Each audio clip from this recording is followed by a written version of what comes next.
come for me. You got to knock the door and see what's going on. But in the meanwhile, I don't really care what they think. I'm tired of that all day, every day. People everywhere I go, they ask me the same question, and they got mad at me because I answer. Right now, I'm in the point like, hey, man, whatever it is. If I'm back here, good. If I'm not, good. It's just that's the way it is. I would rather do it privately.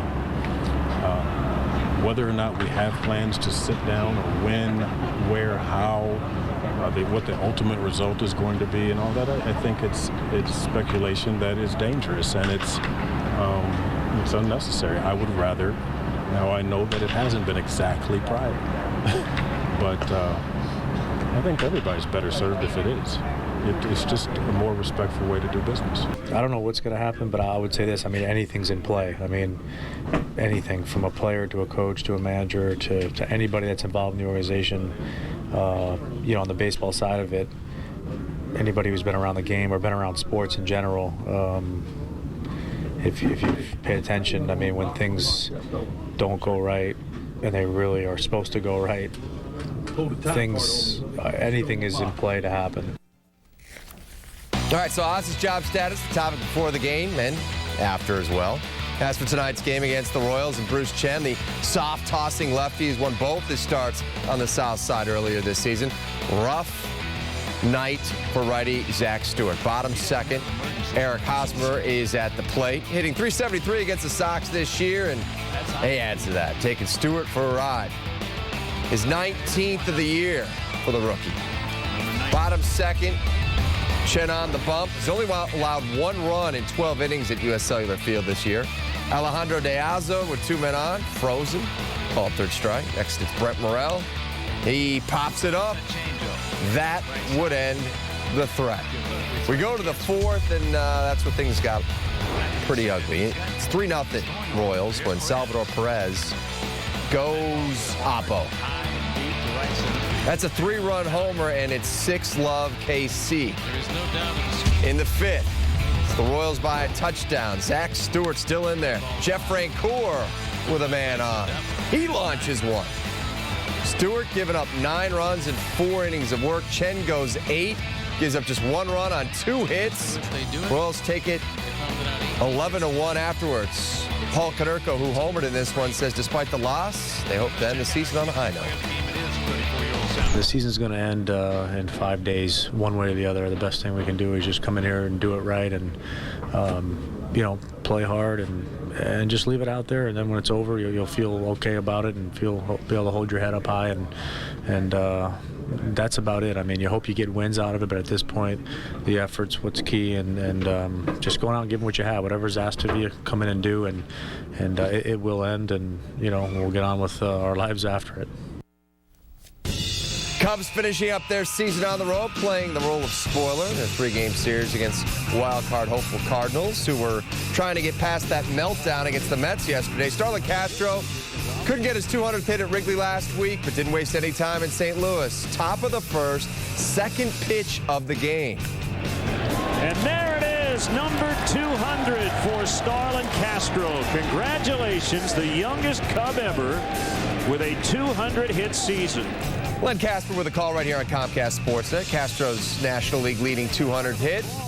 Since 1900, only 10 players have reached 200 hits at the age of 21 or younger. So amazing accomplishment for the young man. Bottom of the second, runners on the corners. Chris Carpenter lays down a perfect bump. Suicide squeeze. Skip Schumacher scores. It's 1-0 Cards. We go to the top of the sixth. Runner on first. Carlos Pena sending one to the corner. It's going to get to the wall. Darwin Barney working his way around the base path. And he's in there. RBI double for Pena. Go to the 8th inning now. 2 men on for Alfonso Soriano. Hey now. Connecting on the 3-run shot, his 25th. 4-1 Cubs as they play the spoiler, beat the Cardinals. 5-1 is your final. So you take a look at the numbers here. 8 hits for the Cardinals, but they could only come up with the 1 run. Milwaukee, by the way, clinches the division. That brings us to the wild card. Cardinals, Giants chasing the Braves for that NL mulligan. Atlanta taking on Steven Strasburg of the Nationals tonight. Braves got to Strasburg early, 2-0 in the first. Jack Wilson sends one in the left. Dan Ugla will plate, 3-0 Atlanta. Fifth inning now, 4-1, 2 runners on for Brian McCann. He goes shopping at the gap. Couple runs with the score, and Braves go on to win this one 7-4 in Washington. So here's up to the second look at the NL wild card situation. Right now, the Cardinals are 3 games back of the Braves. The Giants, 4.5 games back. The Rays looking to get a little closer to the wild card. The Red Sox rained out tonight, top of 3. David Price on the mound. Goes back to Price, throws high over Kelly Shoppach. 2 runs will score, and it's 2-0 Jays. Top of 6, 4-0 Blue Jays. Kelly Johnson takes Price to the people. Toronto goes on to win this one 5-1. So the Yanks and Red Sox game was postponed. They will play 2 on Sunday. The Rays are a game and a half back now. Boston, the Angels, 3 games back. To hockey now, Corey Crawford picked up a 3-year contract extension this past offseason. He knows he'll be the starter for Joel Quenneville. The backup gig is still up for grabs between veteran Ray Emery and rookie Alexander Salak, who probably has the early edge on Emery. Crawford made his first start of the preseason tonight at the United Center. The Hawks put on a nice show for their fans in the first tune-up. Corey Crawford getting ready to go for his first dress rehearsal. Late in the first, Alexander Ovechkin's long shot deflected by Joel Ward. Capitals with a 1-0 lead. Midway through the second, still 1-0. Victor Stahlberg speeds into the cap zone, gets to the net. Backhand shot is stopped by Tomas Vokoun. Later in the period, the youngster Brandon Saad up ahead of Dave Bolin on the break, but Vokoun with the kick save there. Now in the third, Hawks finally get on the board. A 2-on-1 break here. Saad feeding Stahlberg. Game tied at 1. UC going nuts. Just over 3 minutes later, Jonathan Taves makes the pass around Ovechkin to Stahlberg, and he gets the wraparound. Hawks up 2-1. A little bit later on, defenseman Steve Montador loses the edge, turns the puck over. Matt Hendricks capitalizes with a goal. Game tied at 2. Under 4. Still tied. Taves skates to the zone, dumps it to Saad, and he has the top shelf wrister that rips the water bottle. It's 3-2 Hawks. Final seconds. Mike Green's long shot is stopped and covered by Corey Crawford to preserve the win. Hawks get their first victory of the preseason. 3-2 is your final. I think the biggest thing is creating chances. If I keep getting chances like tonight, I'm gonna score quite a few goals. I think, and I just keep kicking pucks to the net and play simple. Try to use my speed, and I think I'm trying to learn this summer a little bit how to use it a little better, getting around defensemen.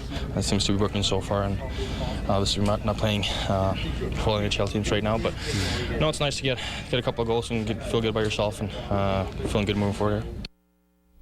Looks like hockey's going to be the only show on the West Side for a while. We have a developing story from the association. It is official. The NBA postponed training camps indefinitely, and they've canceled all preseason games scheduled from October 9th through October 15th because the league has not yet reached a new labor deal with the players. The sting from last year's NFC title game still resonates within House Hall. On Sunday, the Bears and Packers meet again as Lovey's crew carrying the revenge factor to the lakefront. It took 3 weeks, but Notre Dame finally got in the win column last week. Now Brian Kelly has a better feel of where his team is at as they prep for Pitt tomorrow morning. The Hawks win their first preseason game of the year, and it's the youngster Brandon Saad who continues to impress. Chris Bowden has a full post-game report in just a bit.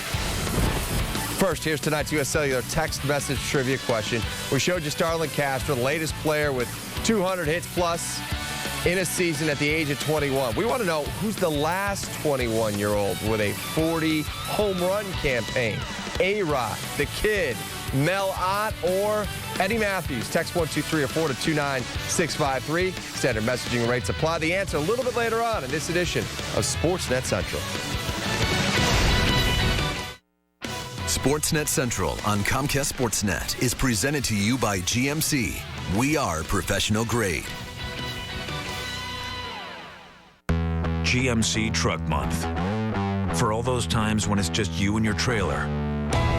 For all those times when the job demands that you stay connected. For those times when nothing comes between you and the game. We offer our best Sierra ever. During GMC Truck Month, get 0% financing for 60 months, plus $1,000 cash allowance on Sierra, plus 1 year of SiriusXM satellite radio, including every NFL game. Every game has a moment, frozen in time, that changes everything. Now, Coors Light is giving you and 3 friends the chance to experience that moment live. You could win your college dream game experience. Any game, anytime, any place. So for every game, pick up ice-cold Coors Light for your chance to win. Coors Light, the game's most refreshing beer.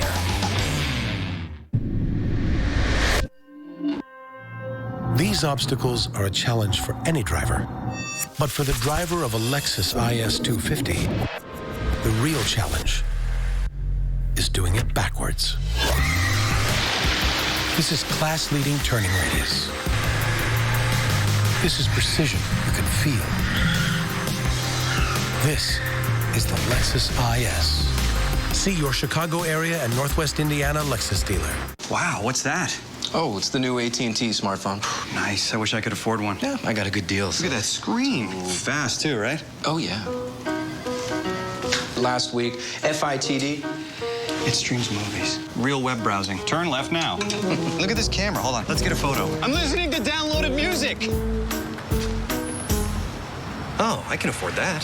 See ya. The AT&T Impulse 4G. For $29.99, there's no excuse not to get your own. AT&T. This just into the Comcast Sportsnet newsroom. The Bears are going to need a better effort from their offensive line if they hope to knock off the Pack this week. Now, not every one of the 6 sacks last week can be put on the young group. And right tackle Gabe Carimi will be out, and Frank Omiel steps in. The Bears know that injuries have hurt the O-line, but they're confident they can fix the issues for the Packers. Well, obviously we have to communicate better, and we have to get the job done. We have to block the guy in front of us, and it starts with us. And we're going to do a better job of that this week. I mean, in an ideal world, of course, you want to go with, you want to get 5 offensive linemen in their position as soon as you can and let them grow together. But injuries are part of it. You set your roster up for that. I'm just glad that we had 2 good options in Chris Spencer first for Lance, and of course Frank Omiel for Gabe.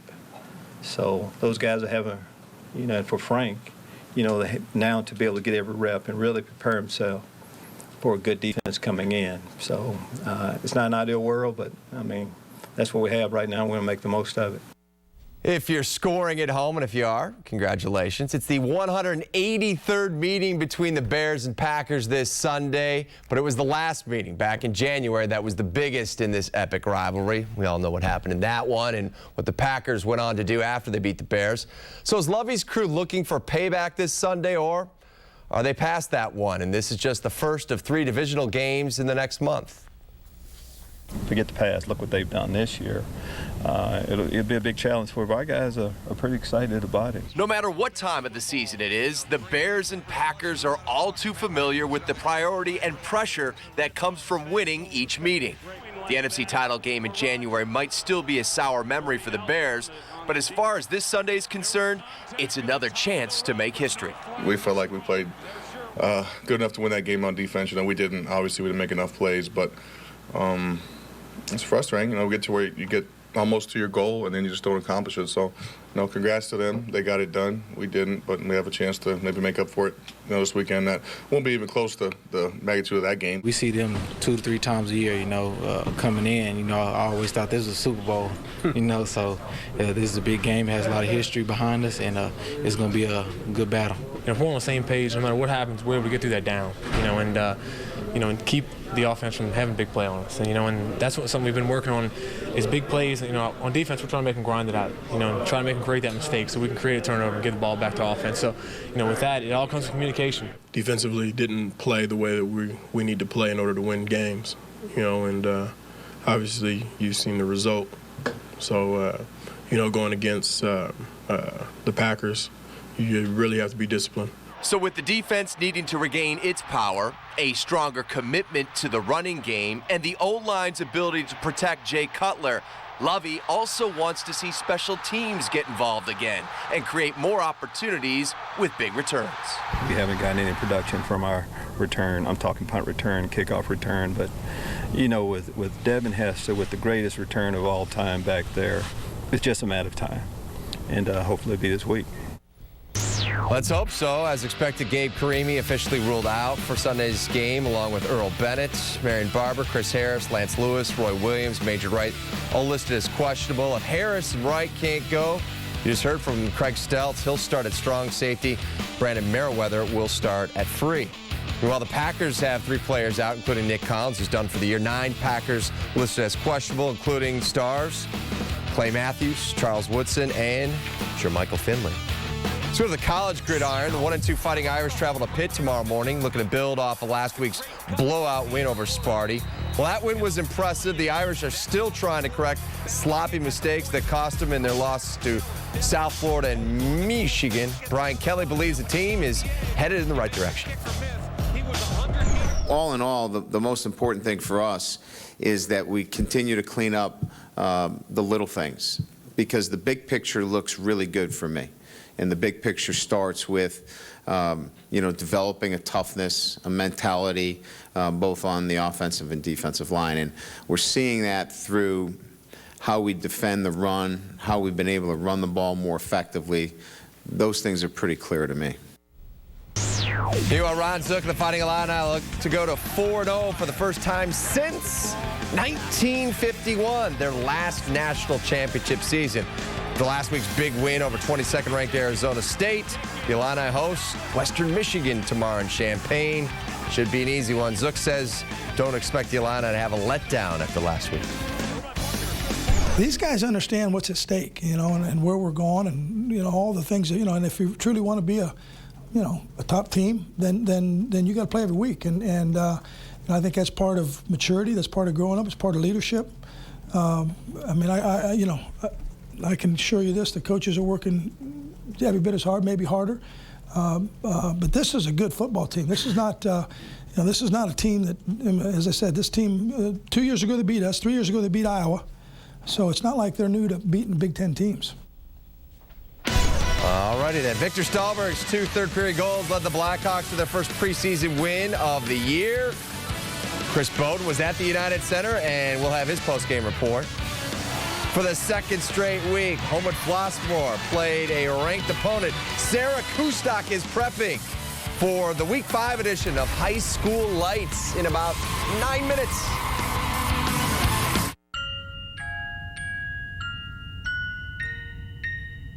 There's luxury that lulls. And there's luxury that thrills. Infinity Inspired Performance. Visit the Infinity Limited Engagement Summer Event. Our inventory selection is outstanding. The best offers of the season are now available. Lease an Infinity G25 sedan for $319 per month or get 1.9% APR on all 2011 models. Okay, kids, our cable will let us record one more show. Who should get it? I really love Jennifer. Yeah, she's great. Yeah. Kyle's got that thick head of hair. And that should be rewarded. Okay, moment of truth. On 3, say which kid you love the most. Ooh, fun, yeah. 1, 2, 3, Jennifer. Whoa. Ah, she's so pretty. Yeah.